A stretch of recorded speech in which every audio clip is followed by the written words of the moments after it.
Bismillahirrahmanirrahim. Assalamualaikum Diamandirs dan teman-teman semua.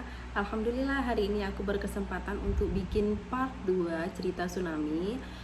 Sebelumnya aku mohon maaf banget karena part 2 baru aku bikin sekarang, dan delaynya itu sudah 2 tahun. Mohon maaf ya, baru ada kesempatannya sekarang. Buat teman-teman yang belum nonton part satunya, bisa cek link yang aku cantumkan di deskripsi. Dan mudah-mudahan dari cerita yang aku sampaikan ada hal yang bermanfaat yang bisa teman-teman ambil. Oke, kita lanjut ya ceritanya. Waktu itu alhamdulillah kita sehat selamat sampai ke Bandung. Kita sudah berkumpul dengan seluruh keluarga di Bandung, tepatnya di Komplek GBA. Jadi waktu itu kita istirahat beberapa hari sambil bercerita, terus sambil berdiskusi. Karena ada satu poin yang harus kita putuskan pada saat itu, tentang keberangkatan haji ayah bunda. Pada saat itu tidak pikir panjang, ayah bunda langsung mengambil keputusan untuk tidak berangkat haji. Karena memang untuk dokumentasi, untuk persiapan pakaian dan segalanya kan memang tidak ada, jadi tidak memungkinkan untuk berangkat haji. Ternyata setelah berdiskusi dengan keluarga, kemudian ayah bunda berdiskusi dengan kakak beliau yang ada di Tangerang. Kami panggilnya itu Ayahanda Marhaban. Ayahanda Marhaban itu adalah kakak kandung dari bunda. Setelah berdiskusi dengan beliau menyampaikan satu hal, bahwa haji itu sudah kita niatkan dan kamu adalah orang yang terpilih untuk berangkat, jadi jangan ditunda. Atas segala kemampuan dan bantuan beliau, akhirnya ayah bunda bisa berangkat haji saat tahun itu. Kalau nggak salah kloter 40 keberangkatan dari Jakarta. Kurang lebih persiapannya itu 2 minggu. Alhamdulillah Allah menurunkan tangan-tangan baik. Ada yang membantu sumbangsi berupa pakaian haji, perlengkapan haji dan sebagainya. Dan alhamdulillah lebih daripada cukup pada saat itu kebutuhan yang diperlukan. Berangkatlah kami ke Jakarta, ke tempat ayahanda untuk siap-siap melakukan persiapan keberangkatan haji. Sampai di rumah ayahanda, beliau membuat acara pelepasan dan alhamdulillah semua berjalan dengan lancar. Berkat bantuan beliau, alhamdulillah ayah bunda bisa berangkat haji di tahun itu, kloter terakhir, bergabung dengan seluruh jamaah yang lain. Alhamdulillah banget ya. Dan itu juga satu hal yang harus kita syukuri banget, karena belum tentu semua orang juga tetap akan berangkat. Apalagi dengan kondisi kesiapan materi itu tidak ada, tapi alhamdulillah Allah memudahkan segalanya dan berangkatlah Jeddah. Setelah mengantarkan ayah bunda ke asrama haji, saya kembali ke rumah ayahanda dan sempat tinggal di Tangerang beberapa hari, selama 3 hari kurang lebih. Kemudian saya langsung balik ke Bandung lagi bersama adik waktu itu, dan sampainya di rumah kakak, selama itu ya kita kan nggak ada kegiatan apa-apa ya, karena bunda dan ayah juga tidak ada alat komunikasi ya, HP sudah tidak ada lagi. Jadi pada saat itu kita hanya menunggu informasi dari Jeddah atau menunggu telepon dari Jeddah gitu.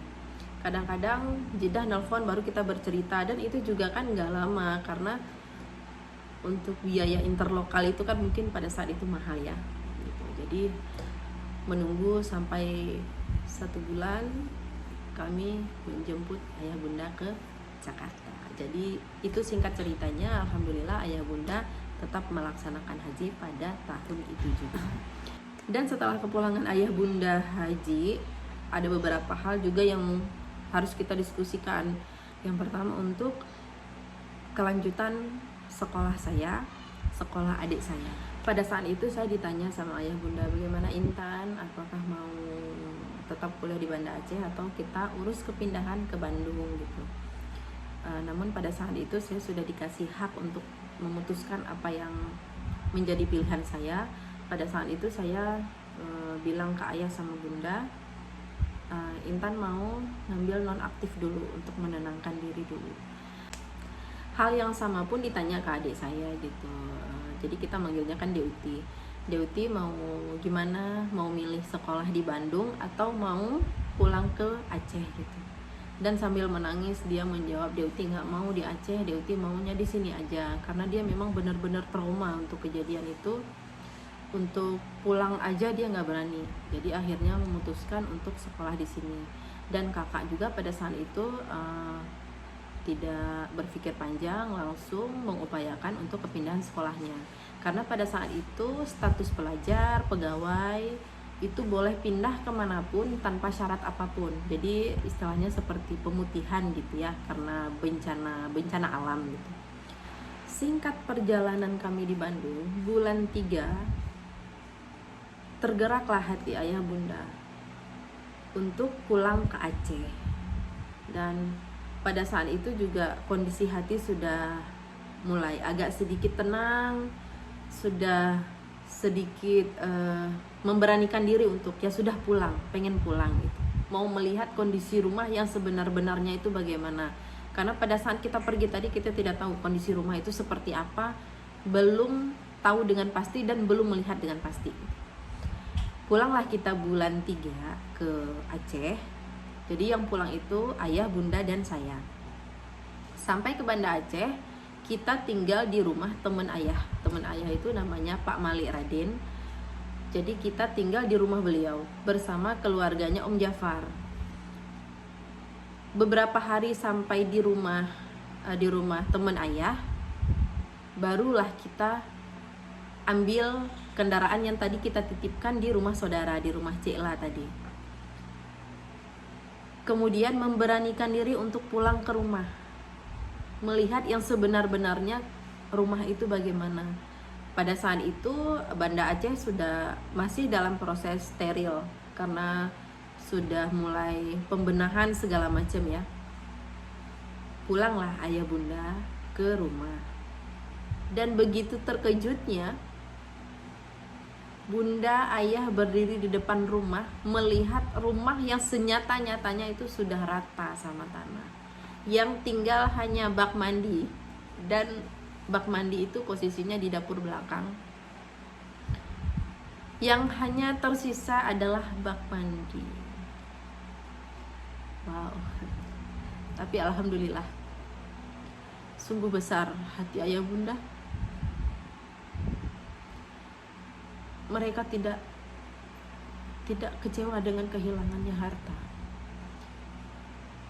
Beliau hanya diam di depan rumah sambil meneteskan air mata, tapi tidak ada keluhan apapun.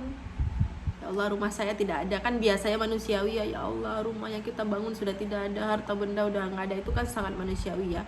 Bukan berarti juga yang mereka yang kecewa mengucapkan hal tersebut berarti mereka tidak menerima cobaan, bukan gitu. Jadi itu sangat manusiawi. Tapi alhamdulillahnya bunda sama ayah itu luar biasa tegarnya gitu.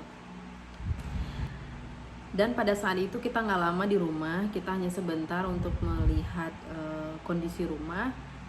Sempat juga ketemu dengan beberapa tetangga, karena pada saat itu banyak tetangga-tetangga yang mengungsi. Banyak yang mengungsi ada disediakan pengungsian ataupun masih di rumah-rumah keluarganya. Pada saat itu ada beberapa tetangga yang masih stay di situ ataupun masih pulang untuk bersih-bersih gitu.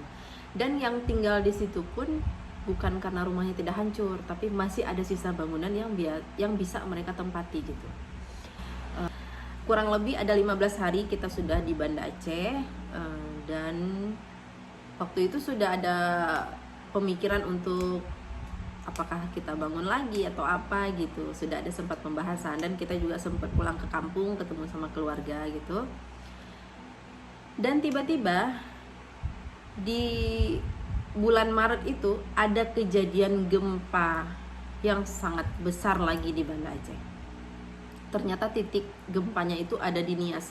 Mungkin kalau teman-teman ingat, itu di tahun 2005 bulan 3 itu ada gempa besar. Kalau nggak salah 6,7 atau 0,7 sekian lah gitu ya. Dan disitulah aku melihat kepanikan ayah bunda yang luar biasa, ketakutan sampai bingung mau ambil apa tuh, bingung banget gitu. Ya mungkin pada saat itu aku karena masih gadis ya, jadi mungkin rasa beraninya tuh masih ada gitu. Aku tidak panik, malah aku sempat menyelamatkan beberapa dokumen dan beberapa tas gitu. Pada saat itu kan bunda sudah menyiapkan tas, jadi kalau ada terjadi apa-apa cuma tas itu yang kita bawa, jadi nggak mikirin barang-barang yang lain gitu. Dan langsung kami malam itu mengungsi ke masjid di Lambaru. Kami nginap sehari semalam di situ. Di masjid itulah ayah bunda bilang, sudah, sekarang kita pindah ke Bandung aja. Oh ya nih, ada kelupaan sedikit. Itu selama bulan Maret kita di sana itu kita menemukan bangkai mobil kita. Jadi jauh sih di sana, jadi empang jauh, udah tertimbun gitu. Jadi kelihatan bagian atapnya. Ada yang ngasih tahu ke Jidah gitu, ke bunda, Kak Nurmi itu kayaknya mobilnya ada di sana deh gitu. Jadi karena rasa penasaran bunda sama ayah, ya udah coba kita derek deh, kita tarik gitu. Bener, pas sampai ke daratan memang benar itu mobil kita. Dan sudah udah, tapi kacanya masih bagus semua, pintu-pintu kacanya itu semua masih bagus, cuman kaca depan kayaknya ada yang hancur. Jadi karena penasaran kita kan, bukan kita tahu sih mobil itu emang udah nggak bisa dipakai lagi, cuman penasaran aja gitu, mungkin untuk kepuasan aja, pengen ngeliat gitu. Akhirnya kalau nggak salah mobil itu dibeli apa, jadi dibeli kayak rongsokan, kayak beli barang rongsokan. Kalau nggak salah waktu itu dihargain 2 juta. Mobilnya dihargain 2 juta, ya Allah sedih banget. Setelah kejadian malam itu, bunda mengambil keputusan untuk pindah ke Bandung, pindah tugas ke Bandung untuk mengurus segala sesuatunya. Mungkin itu keputusan yang sulit dan keputusan yang berat, tapi mau tidak mau Allah sudah menggariskan seperti itu.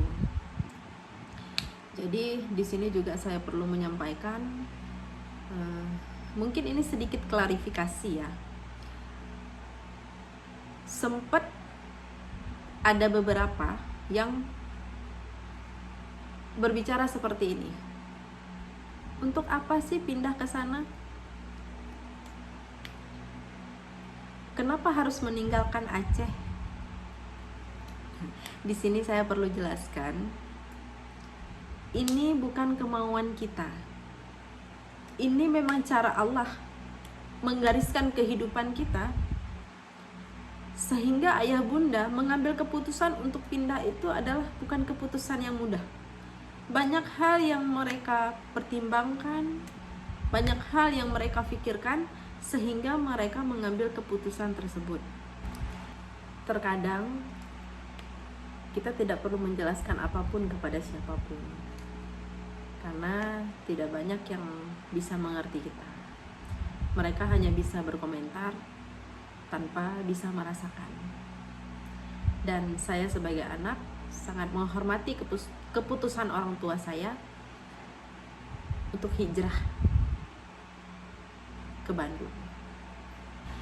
Di akhir Juli 2005, saya dan bunda balik lagi ke Banda Aceh. Waktu itu bunda harus mencabut berkas. Jadi kalau untuk kepindahan tugas itu ada istilahnya cabut berkas dari Aceh ke Bandung gitu. Jadi itu harus bunda sendiri yang melakukannya. Dan saya untuk pendaftaran aktif kembali kuliah gitu. Setelah proses pencabutan berkas bunda selesai, dan bunda harus segera ke Bandung untuk penempatan penugasan baru. Waktu itu saya melanjutkan tinggal di rumah kontrakan di Lamte sambil kuliah dan mengikuti ada beberapa kegiatan seni yang saya sukai. Jadi selain kuliah, Saya juga ikut beberapa organisasi. Pada saat itu Bunda yakin meninggalkan saya di sana sendiri, karena insya Allah saya bisa bertanggung jawab atas hidup saya. Dan Bunda meyakini bahwa anak perempuannya ini berani. Jadi terhitung saat itu saya tinggal di Aceh sendiri melanjutkan kuliah. Bunda, adik, dan ayah beserta kakak dan abang sudah di Bandung. Waktu itu Bunda sudah ngambil rumah di daerah masih komplek GBA juga, tapi di Blok N. Di sana pindah ke sana. Saya di sini karena memang kuliahnya padat, jadi pulangnya itu ya kalau ujian semester, kalau libur semester. Sampailah kita ke tahun 2006. Pada saat itu bulan Maret, kebetulan Aceh jadi tuan rumah untuk salah satu ajang festival tingkat nasional. Kebetulan saya bergerak di bidang seni kan, jadi termasuk panitia, termasuk peserta juga. Disitulah saya sempat kenalan dengan suami kebetulan dia itu pelatih nasional, karena tuan rumahnya Aceh, jadi beliau datang dari Jakarta berdua. Jadi beliau datangnya dengan pelatih satu lagi, kalau saya panggilnya Abah itu Haji Umar Said. Jadi selama proses latihan di sana kita tidak pernah ngobrol, pokoknya hanya sebatas latihan gitu. Ternyata juga Allah punya skenario yang indah ya, yang kita tidak sangka-sangka. Ternyata beliau menyimpan rasa. Akhirnya beliau menyampaikan hal itu ke Abah. Abah menyampaikan ke orang tua saya. Dan orang tua saya cuman menyampaikan, ya kalau memang serius sama Intan, ketemu sama ayahnya di Bandung. Jadi ternyata pada saat itu ya suami saya menyempatkan waktu untuk ketemu dengan ayah saya di Bandung. Dan akhirnya suami saya minta izin ke ayah kalau ingin mendekati anak gadisnya. Dan kata ayah, kalau memang tujuannya baik silahkan. Dan singkat cerita, pertengahan tahun 2006 saya itu libur semesteran saya pulanglah ke Bandung. Ternyata pada saat itu suami main ke Bandung, ketemu saya di Bandung, dan lagi di rumah posisinya waktu itu, dapat kabar duka bahwa